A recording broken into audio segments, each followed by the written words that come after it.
Okay, so I was just reflecting to Vicky earlier that so I lived in Australia for 8 years, and I came back just before the pandemic, and the world went a bit weird. So I feel a bit sort of new around these parts still. But when I was in Australia, when I sort of finished my PhD, and I realised that what I had learned would be really seemed really important to have in nursing and sort of care and social care fields.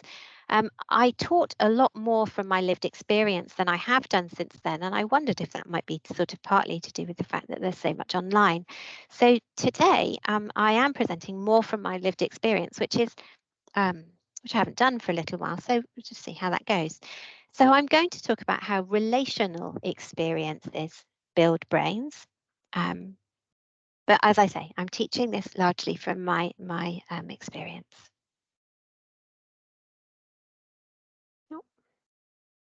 Okay. So when I was doing sort of research, it was very clear to me that there are these sort of tick box traumas, and none of it seemed to fit. So I was someone who had a history of self-harm. Well, I was self-harming at the time that I was thinking about all of this. And I thought, well, nothing bad's ever happened to me. Nothing bad's ever happened to me. So I don't know why I am the way I am. And I had some narratives that were quite lacking in compassion about how I judged myself for the way that I was. But what became clear eventually was that we're not very good at talking about what emotional abuse is, which was the kind of core of my experiences. I think, that some of the other tick box things happened, but they didn't seem as important as this idea of emotional abuse. So when I really sort of sat down and thought about it, I managed to think about there were these particular things that affected me, which I'll go through now. So firstly, I very often felt invalidated. My experience, even my sense of self, sort of went unacknowledged. It was as if I didn't exist or didn't matter, didn't feel what I felt, and I was just doing what someone else told me I was doing or said I was doing.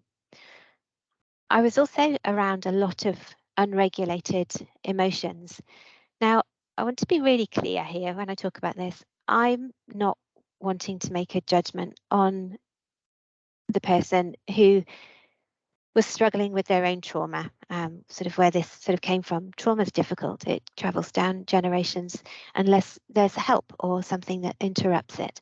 So there's no judgment here, but there is an exploration of trying to understand more about it so we can sort of help stop this sort of transmission down generations. So I was around a lot of unregulated emotions, and someone who's unregulated, of course, finds it very hard to regulate others. I was also caught in double binds. It took me a very, very long time to spot this, but there were one or two things that happened, and I realised that I couldn't win. Didn't matter what I did. It looked like I could win. It looked like there was a right way, but there wasn't really a right way. And lastly, I got very muddled up with being blamed for things that I could not possibly have done anything about, but still felt very bad about not managing to do.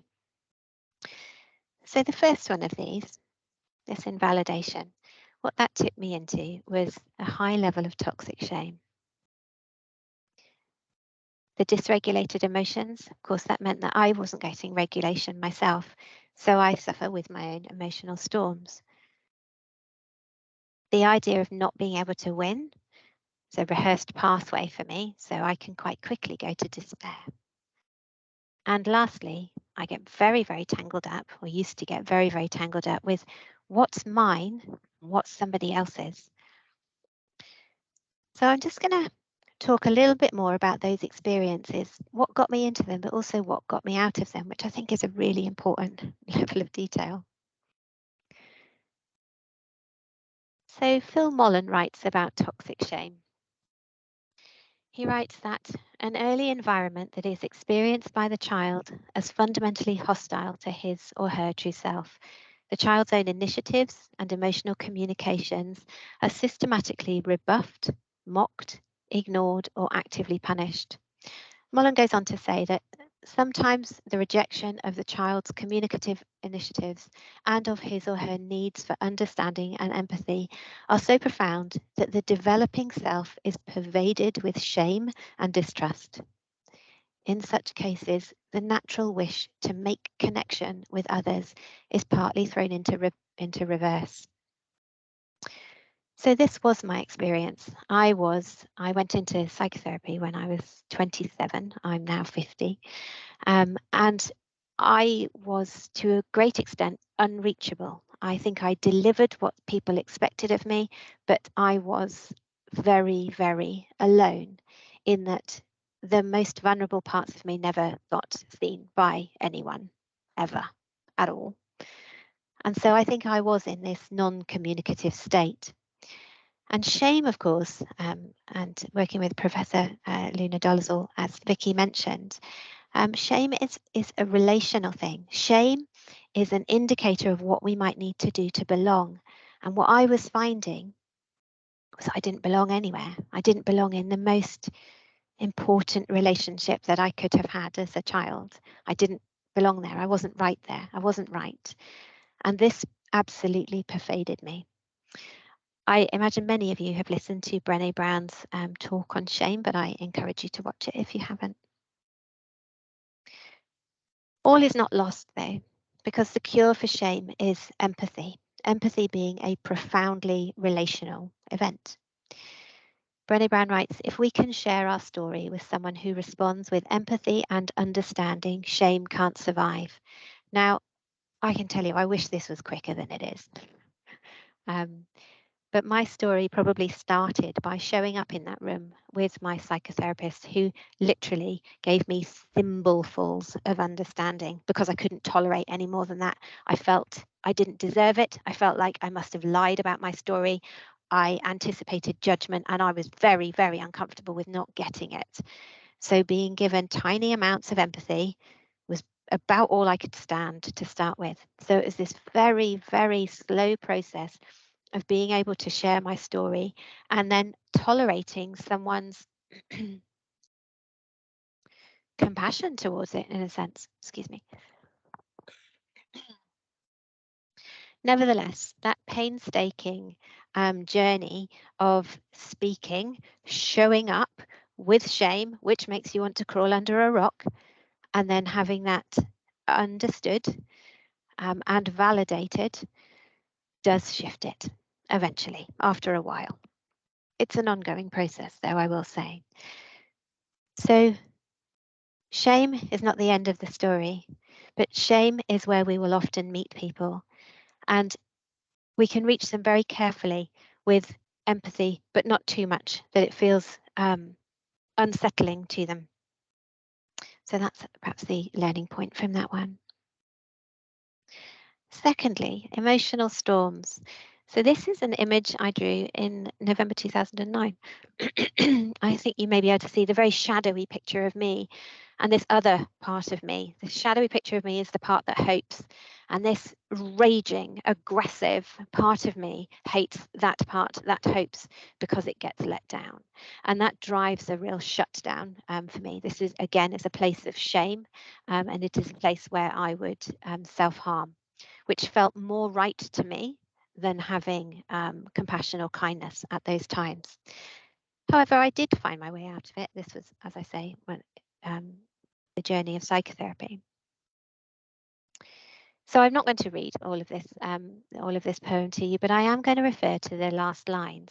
What I write there is how I needed that touch, how I needed that warmth, how I needed holding together, how I needed that validation, and how I needed soothing. So these emotional storms that I would get into, the only way that I knew how to soothe the very extreme state that I felt was through self-harm. But self-harm gave me these things that I'm sure you can relate to: touch, warmth, holding, validation, and soothing. So it was the beginning of a journey to find other ways. So in the literature, there's a lot that's written about emotional regulation circuits. Now, I think the language is changing. I mean, I'm referring here to a paper that was written 22 years ago, but the language is still there. It's the language of deficit. It's language that says deficits in these circuits are hypothesized to increase a person's vulnerability to impulsive aggression. Now, did I have a deficit? Well, maybe I did have a deficit, but maybe that deficit was because I hadn't had enough of the right kinds of experiences, and not just because there was this thing that was wrong with me. So this narrative of something being wrong with someone can feel static, it can feel constricting. But the neuroplasticity narrative, where we think about relationships and experiences and how experiences can change and shape brains, can lift that language into not just about deficit, but maybe what might you need in order to practice or rehearse or get some more of this so it becomes more easy for you. And that's exactly what I had. So psychotherapy, one way or the other, helped me regulate my emotions. And largely it was a question of putting them into words with someone who was, one, helpful in the process of doing that. So I didn't have the kind of childhood where I could sit down and someone would help me stutteringly put my story into words about how someone had upset me at playgroup or school or wherever. I didn't have so much of that. But in therapy, there was a defined space where I could put words to my emotions and words to the story that made sense of them. So one of the things that I consider is this work from Stephen Porges. It's the polyvagal, his polyvagal theory, and it's how we get back to a social engagement and a connection when we've been in fight or flight or freeze. So for me, freeze is a shame place. It's a shutdown place. It's where I find it almost impossible to talk. And it looks like sulking, right? It looks like extreme sulking. And that's sort of how I've judged it before. But really, it's very hard in those times to bring myself to speak. I know I have to. I know that's what I need to do. But it's hard to get to that place. Equally, when I'm in fight or flight, just changing that is very difficult. But if I can put it into words, if I can allow it to be what it is, then I can move past it and think again. So when I'm in these emotional storms, thinking becomes much harder.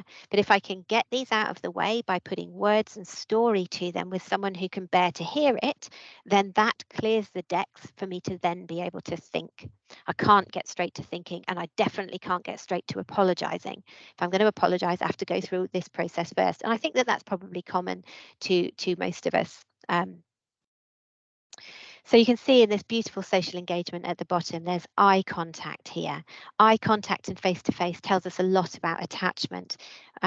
When people have averted their gaze, they may be doing that because they are appeasing. They may be doing that because they're in shame, and those can be very related states. So that's what I needed, was help regulating my emotions, and that would have rehearsed those particular neural pathways about how to regulate. So I did it in psychotherapy, and then eventually I could do it more by myself. So I spoke about being caught in double binds, and I think that one of the things that happened from that was this sense of I couldn't get it right. And if you can't get it right, and you know you can't get it right, there's not really much point in trying. This is an image of me when I can be in despair. So I'm sort of floating in dead water, if you like, and these living parts of me that you can see in colour on the right-hand side of the screen are out of my reach. It's a state of hopelessness. It's a state where I'm sort of dissociated from capacity to do much with it. And it's a very hard state to witness someone being in, I think, because it feels so hopeless. We often want to reconnect people and get them to try again or bolster them in some ways. But if that, for me, and I just want to be clear that I'm speaking for me here, if that's mistimed, it can feel terribly invalidating, as it does when people Pollyanna me. So I was named after Haley Mills, unbelievably, as cheering as sunshine and fresh as a sea breeze. But my experience of being in despair is that I kind of want it to be heard. I don't want it to be colluded with and like, you're right, everything's terrible, there's no point bothering. That's different. So it's about validating it, but not colluding. I really like this piece of advice. I use it a lot in my work. Do not deny another's perception. Don't argue with their experience. Don't disown their feelings. And specifically, don't try to convince him that what he sees or hears or feels or senses is not so. Now, it's definitely true that I call it my spidey sense. My spidey sense is very highly attuned to all sorts of things, but sometimes I'm rarely wrong about what I notice, but sometimes I get the wrong volume on it. Sometimes it can seem very huge to me and it might not be huge. But it's not that it doesn't exist. Something real has happened, but I've got the volume on it wrong. I like this idea, and it's written for feelings, but I think it probably works with adults too. Validate feelings. Allow people to have their feelings so they learn they are capable of dealing with them. Don't fix, rescue, or try to talk children out of their feelings. You validate them by saying, I can see or hear that you're feeling this way. And I like this bit. Keep your mouth shut and have faith in your children or people to work it through. So I was at the Drop the Disorder conference on Friday, which many of you may have seen, and Margot Sunderland really made a point of talking about the advice being to manage feelings. And she said, you can't manage feelings, you have to feel feelings. And I thought it was a really important point she was making there. I think we've sort of disallowed feelings a lot in our society, and it's made us very frightened of them. But actually, feeling our feelings is the thing that keeps us alive and keeps us orientated to the places that we want to go and the places that we want to stay away from. We ignore feelings at our peril. They are evolved messages. And lastly, of the 4 aspects that I wanted to talk about, this one is about responsibility. So I grew up around someone who identified themselves as having a mental illness, were identified as having a mental illness, were given medication for it, and treated me in a way that sometimes could be very cruel. And the take on that was they couldn't help it because they were ill. And there's truth in that. There's some things that we can't help if we're ill. But what that meant to me was that there was no recourse. There was no recourse for the way that I'd been treated. And so I ended up internalizing all of my distress. And so this muddle of responsibility has stayed with me throughout my philosophy and throughout biology, and you'll hear about it when I talk in the last section as well. But for the time that I was sort of encountering this, I felt so muddied up with someone. It was like the oil and water mix that you can see on the screen. I didn't know what was mine. I didn't know what was someone else's. I didn't know what I was responsible for, what I wasn't responsible for. I just knew that I felt very terrible, very guilty all the time.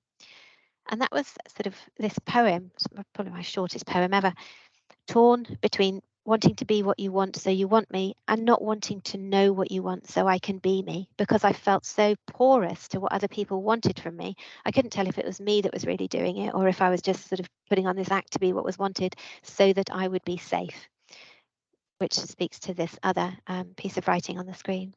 Survivors of any and all abuse become very good at anticipating the mood of others, looks and actions, all of it in an effort to survive, believing that if we can be agreeable, be compliant and loving, do things how they want, that we will be safe.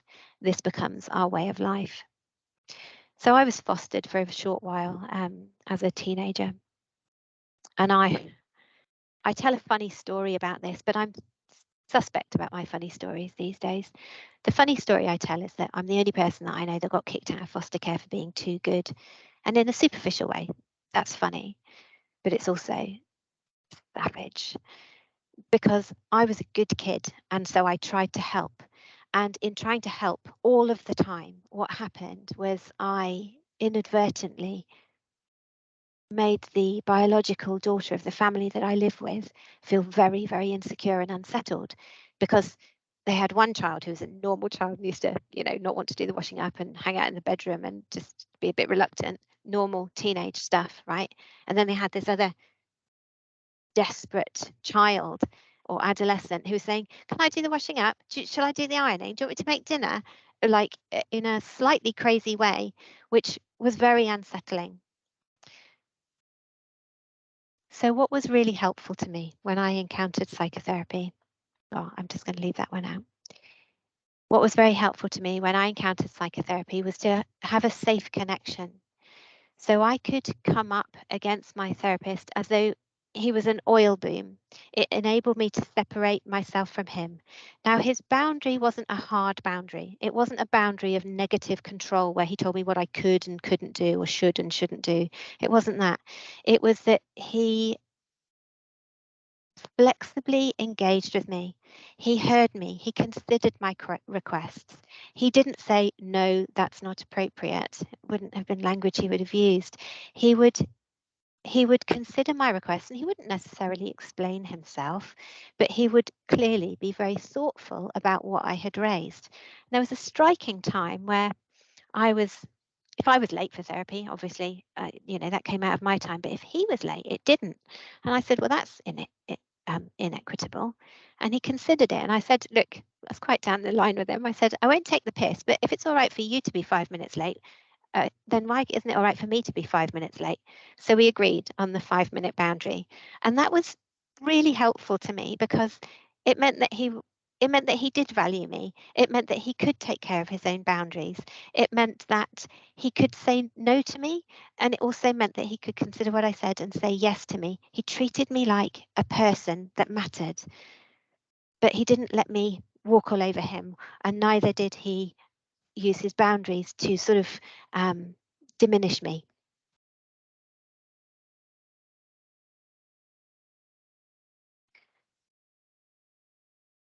So this is sort of my conclusion for that.